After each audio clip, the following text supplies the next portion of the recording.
journal vous est offert par Afriland First Bank.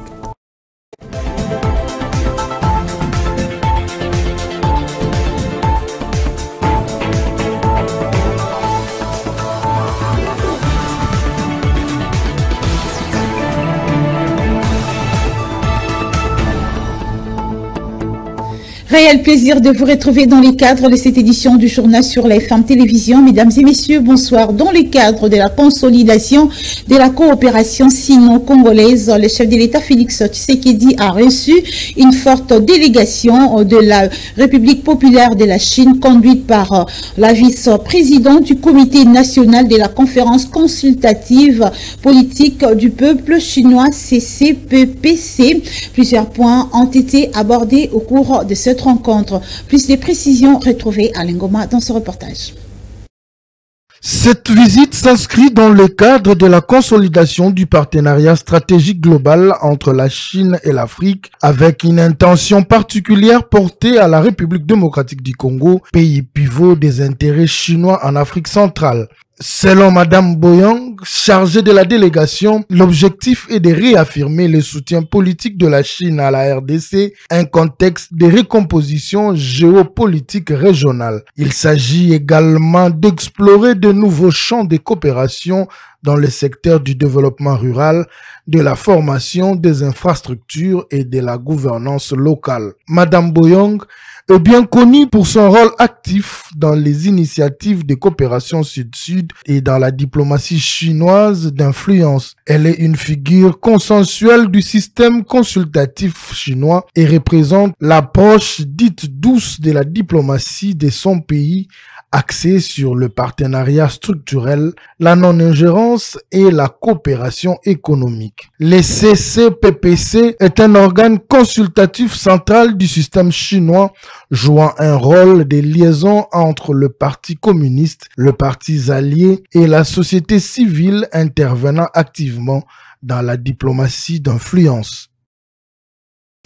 Et puis la première édition du Festival mondial de la musique et du tourisme a ouvert ses portes ce mercredi 16 juillet. C'est le président de la République Félix Tshisekedi qui a procédé au lancement des activités de ce grand festival qui se tiendra du 16 au 20 juillet dans plusieurs sites, à l'occurrence les Palais du Peuple, le Centre culturel et artistique pour les pays d'Afrique centrale, pour ne citer que cela. Plus de précisions avec Don Julien Poma.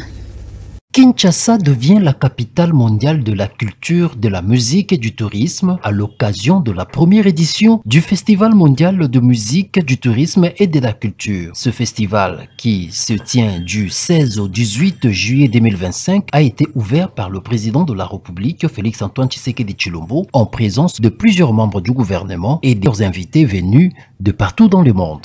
À l'occasion de la cérémonie d'ouverture du tout premier Festival mondial de la musique et du tourisme, je me réjouis de voir cet événement d'envergure internationale s'inscrire dans la dynamique de réflexion stratégique que j'ai engagée avec le gouvernement de la République en faveur du renforcement du soft power congolais. Ce festival incarne pleinement notre volonté de mobiliser les forces culturelles et créatives de la nation pour raffermir l'unité nationale et projeter avec fierté et ambition une image renouvelée, positive et inspirante de la République démocratique du Congo sur la scène internationale. À travers sa thématique « La route de la rumba pour la paix en République démocratique du Congo », ce festival se veut un carrefour d'échange, un pont entre les cultures du monde, une célébration de la diversité comme levier de paix et d'harmonie entre les peuples.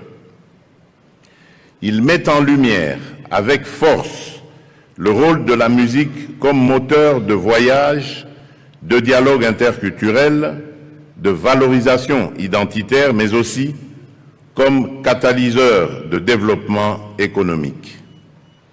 Il souligne également avec pertinence le rôle structurant du tourisme dans la consolidation de la paix, la préservation de l'intégrité territoriale et la lutte contre la pauvreté Ce festival mondial de musique et de tourisme prévoit 3 jours de célébration dans 3 sites emblématiques différents avec des artistes engagés et un hommage au soft power de la République démocratique du Congo. Plusieurs artistes congolais vont devoir prester durant les 3 jours des activités de ce festival. Pour ce mercredi, il s'agit entre autres de Fally Ipupa, Gaz Mawete et des Gali Garvey qui ouvrent le bal du Festival mondial de musique et du tourisme à Kinshasa. Ces stars congolaises sont les premières têtes d'affiche à fouler la scène du Festival mondial de la musique et du tourisme, un événement d'envergure qui se déroulera à Kinshasa pendant 3 jours. Leur prestation marque le lancement artistique de ce festival qui met à l'honneur la musique congolaise, la rumba, en tant que patrimoine de la culture et du tourisme de la République démocratique du Congo. Un rendez-vous culturel majeur pensé comme un espace de promotion de la paix à travers la culture et un outil de rayonnement pour la République démocratique du Congo. Et puis on va charger des chapitres pour vous dire que la CNDH garde un œil ouvert sur l'accord de paix signé entre la RDC et le Rwanda sous l'égide du président américain Donald Trump. En croire le président de cette institution d'appui à la démocratie, Paul Sampu Mukulu, une tentative de sabotage se dessine du côté Rwanda. Des échos sont sortis des négociations de Doha au Qatar. Suivez à ce sujet le président de la CNDH, Paul Sampu, au téléphone de Ruth Dinonzei, où il annonce par ailleurs la publication incessamment de son rapport. Suivez. Nous restons vigilants et nous monitorons de faits et gestes des uns et des autres. Nous faisons des rapports et l'on constate qu'il y a une tendance de sabotage de cet accord par le Rwanda qui veut conditionner l'application de cet accord par un certain aboutissement qui soit profitable au M23 et l'AFC, qui sont au fait des mouvements rebelles soutenus par le Rwanda. Évidemment, il y a le processus de négociation de Doha au Qatar qui se tiennent actuellement. Les négociations donc de Doha et pour lequel nous avons eu des informations avérées que ce mouvement veut maintenant se cantonner à gérer un pan important de notre territoire et à l'est du pays, notamment dans le nord et sud Kivu, dans l'Ituri, qu'ils souhaiteraient gérer indépendamment du pouvoir central, indépendamment de Kinshasa, de manœuvres et jusqu'à déclarer, si vous voulez, demander des amnisties, si vous voulez, pour des gens qui s'étaient engagés du côté de ces supplétifs M23 et AFC, l'amnistie pour ces personnes qui ont pris les armes, massacré les populations civiles, pour ces déplacements internes des populations de façon massive et aussi pousser certains à aller loin, s'exiler dans le pays voisin. Alors que chaque jour, depuis les clashs de janvier de cette année jusqu'aujourd'hui, on déplore des massacres de populations. Et là-dessus, le rapport que la CNDH va sortir, c'est un rapport accablant, un rapport qui déplore encore plus de 20 000 personnes qui ont été civiles, qui ont été exécutées, qui ont été tuées carrément, sans sommation, de façon inacceptable. Ces négociations, nous les tenons à l'œil. Voilà pourquoi notre présence, les acteurs qui sont là, à travers des informations que nous envoyons à Doha, voudraient bien que vetting ne soit d'application. Le fait que ces gens doivent passer par la justice, ils ne doivent pas être pardonnés, soi-disant par une amnistie, afin qu'ils regagnent le rang des forces armées congolaises, et comme ce fut le cas à travers des opérations mixage, brassage, des tristes mémoires, et qui ont laminé avec la complicité de certains acteurs nationaux et internationaux qui ont laminé notre armée, l'armée congolaise, mais aussi qui ont infiltré des entités considérées comme des entités où le droit de l'homme ne sont pas respectés, bandes territoriales où les droits de l'homme ne sont pas d'application, si ce n'est que l'exploitation illégale des ressources minières. Et s'agissant du deal qui sera signé entre la RDC et les États-Unis d'Amérique dans le cadre de l'exploitation et la commercialisation des ressources minières de la RDC, Paul Sampou Moukoulou, président de la SANDH, souligne également la vigilance sur les prédateurs au détriment de la population afin que tout ce qui est prévu dans cet accord soit respecté sans embâche. Encore une fois, Paul Sampou au micro de Ridi Nonzé. Nous sommes donc vigilants et nous disons non à la tentative de balkanisation de ce pays. Et là, nous fournissons directement ou indirectement aux négociateurs des informations précises et précieuses et nous, afin de débusquer les intentions qui ne sont pas de mauvaises intentions de ceux qui veulent éternellement endeuiller le peuple congolais habitant ces entités de l'Est au profit d'une exploitation inadmissible, illégale, de richesses, si vous voulez, de potentialités, ces entités territoriales de la République démocratique du Congo. Notre vigilance, c'est aussi le fait de dénoncer, dans la mesure du possible, les différentes tentatives, si vous voulez, de sabotage du deal que nous considérons comme un deal qui sera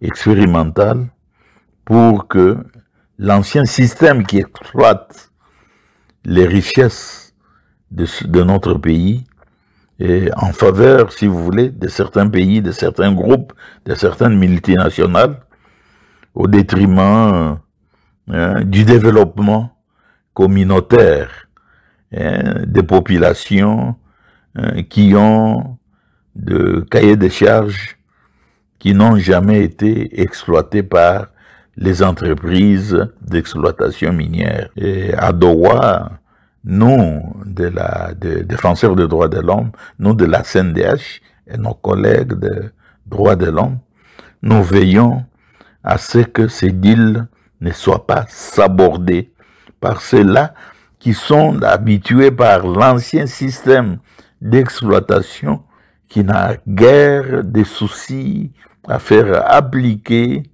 le principe de redevabilité, le principe de respect, si vous voulez, de la loi minière, la RDC par rapport à la redevance, par rapport aux 0,3% destinés au développement des communautés. C'est cette vigilance que nous exerçons et qui est mal vue par les adeptes, si vous voulez, du statu quo, l'ancien système d'exploitation de toutes ces richesses en faveur, si vous voulez, de certains groupes, groupuscules, certains États, même pas des États, et de certains prédateurs, et au détriment, bien sûr, de ce développement, au détriment de nos populations. Sécurité à présent, les forces armées de la République démocratique du Congo ont confirmé la reprise du contrôle de leur position en dépit des nouvelles attaques qui ont eu lieu ce mercredi dans les localités de Kamalembe et Kalao, a confirmé le porte-parole de l'armée congolaise. Suivez. Alors que les discussions des Doha affichent des horizons prometteurs sur la crise sécuritaire qui secoue l'Est de la République démocratique du Congo, la rébellion du M23 mûrit sa volonté manifeste pour relancer des combats contre les forces armées congolaises et occuper d'autres zones dans la province du Nord Kivu. Dans la matinée de ce mercredi, le porte-parole de la 3e zone des défenses des FARDC a dénoncé une série d'attaques sporadiques des rebelles M23 contre les positions de l'armée loyaliste dans les localités de Katembe et Kalao dans la province du Nord Kivu. Pour l'armée congolaise qui tient à défendre ses positions, ces attaques ignobles constituent non seulement une violation intentionnelle de la trêve sur le cessez-le-feu à observer pendant que le représentant du gouvernement et de l'AFC M23 poursuivent des négociations à Doha au Qatar. Par ailleurs, Les responsables de l'armée et les autorités de la province du Nord Kivu appellent le gouvernement central à dénoncer ces violations de la trêve du cessez-le-feu par les M23 au niveau des instances internationales habilitées afin que des sanctions soient infligées aux responsables de ces violations. Un mot sur la religion, l'autorité de référence de la Cine, les grands chevaliers, impérateurs et archevêques suprêmes, Maître Malou Abili Cléophas poursuit des consultations avec les responsables de l'église des sacrificateurs pour aboutir à la réunification de toutes les fractions de cette église de Kadima Mwakoudi. Ce mercredi, les révérends sacrificateurs Baptiste Mbouy Mounanga a conduit une délégation au siège de la Cine. Plus de précisions avec Ruth Dinanzei dans ce reportage.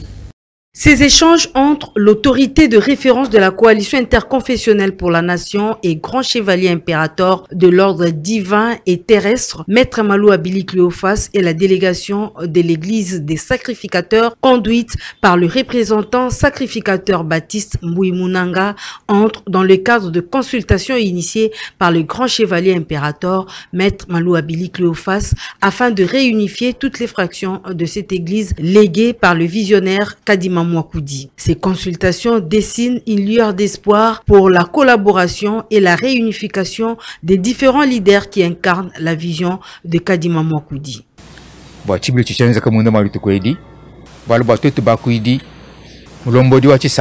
Fondateur wakati ambele samba cha kashana makuta fulukanaje bwalibwa nzambi kakampesha mudimu kungambene ne uyayibwa kuiba kulolebi samba to wakamwambele ndi Kadima wanji samba chanye chifa pabuloba ndako ngibakile samba chimu nunkutudi baso kulonde ditabuja bienzedi ni bulongolo di bienda bwadiso di nzambi aji jenza kapabuloba bwalibwa kimwanda munene utubuloba bujimo bwindila umwakala Yesu Kristo ne mulomba tatu wanyi ni bukelenga bwe bubulwe bwatonza pabuloba bumudi muso bumudi benza mudiudi.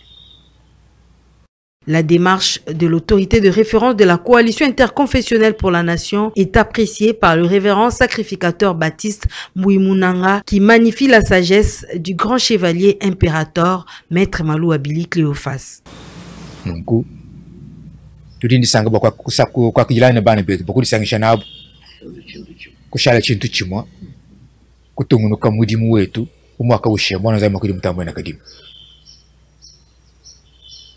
Représentant légal wetu tulitumwita buja bwana atungunuka na mudimu wenda kadi chivuchi tofululachi chumbuka bwatika lombobu bwal babantu kabene makwenda munjilo mwa un lwende lungeni ni batafuluka kadi tukala mulungeni lumo bwal bapakasha la baidi ba Yesu Kristo mu balande wa solo mulungeni lumo ni mwanzambi akabafwekela. La coalition interconfessionnelle pour la nation est une plateforme des différentes confessions religieuses qui prônent l'unité des serviteurs de Dieu, mais également l'amélioration des conditions sociales des populations congolaises. Et puis les représentants légaux de Mbanza Maswekama, Kintwadi Kiavutuka, Lopez Ndwenga a également été reçu par l'autorité de référence de la Cine, les grands chevaliers, impérateurs et archevêques suprêmes, Maître Malou Abili Cléophas. Les échanges ont tourné autour du développement de la RDC à travers la tradition ancestrale. Encore une fois, retrouvez Ruth Dinanzei et Guélor Mouya. C'était à la fois un honneur et un privilège pour le représentant légal de Mbanza Maswekama Kintwadi Kiavutuka, Ntumwa Balombi Lopez Ndwenga, d'être reçu par l'autorité de référence de la coalition interconfessionnelle pour la nation et grand chevalier impérateur Maître Malou Abili Cléophas, accompagné de quelques membres du présidium de la Cine. Ntumwa Balombi Lopez Ndwenga a démontré à Maître Malou Abili Cléophas que la prise en compte de l'ancestralité en République démocratique du Congo peut contribuer à la stabilité et à la paix à travers le pays. Ngongango de Jekoki, l'Union Sotozo vivre les lois n'amboka na biso faut arrêter et qui arrêter na des procédures. Nanzela oya ko reconnaître bakoko na biso, ko reconnaître culture na biso, ko reconnaître banfumu bangunza, ko reconnaître doctrine na biso, oyo ekesala ke tozongisa alliance na bakoko na biso po tozwa délibération ezali baoccidentaux te bakopesa biso pe na kati ya mboka oyo bakochange biso non parce que bayaki kokuta biso déjà tozalaki développé déjà mais bango balobi tozali non développé nzoka nde bayaki kokuta biso déjà tozalaki avancé déjà. Rappelons que Mbanza Maswekama Kintwadi Kiavutuka, dont le représentant légal Ntumwa Balombi Lopez Ndwenga a foulé le siège de la CIN, est également membre de l'Alliance des chefs traditionnels et des dynasties royales en RDC. Cette église de la religion africaine prône le développement à RDC et l'unité de tous les leaders religieux. Ainsi, sa collaboration avec la coalition interconfessionnelle pour la nation pourra produire des effets qui vont impacter sur l'avancement des initiatives prises pour la stabilité et sortir la RDC du gouffre. Sport à présent, 36 léopards locaux sont convoqués pour entamer les préparatifs de la 8e édition du championnat d'Afrique des Nations prévue du 2 au 30 août prochain dans 3 pays dont le Kenya, l'Ouganda et la Tanzanie. Les sélectionnaires du léopard A, Otis Ngoma, prévoient un stage de 10 jours en Algérie avec ses poulains. Sur place, ils vont livrer des matchs amicaux pour bien préparer cette compétition africaine. Plus de précisions avec Alain Goba. Le sélectionneur national des léopards locaux, Otis Ngoma, a convoqué 36 joueurs présélectionnés pour préparer la phase finale de la 8e édition du championnat d'Afrique des Nations prévue du 2 au 30 août prochain dans 3 pays, à savoir l'Ouganda, le Kenya et la Tanzanie. Cette édition du CHAN va connaître la participation de la nation africaine dont la République démocratique du Congo est logée en compagnie du Kenya et des pays hôtes, le Maroc, l'Angola et la Zambie. La RDC jouera son premier match le 3 août prochain à 13h heure de Kinshasa contre le Kenya à Nairobi avant d'enchaîner une autre rencontre avec la Zambie 4 jours après, soit le 7 août prochain. Mais avant d'entamer cette compétition, les léopards A de la République démocratique du Congo entrevoient effectuer un stage de 10 jours en Algérie où ils joueront 2 matchs amicaux avec la sélection. Point final à cette édition du journal sur la FM Télévision. Mesdames et messieurs, merci de nous avoir suivis. On se retrouve prochainement si Dieu le veut.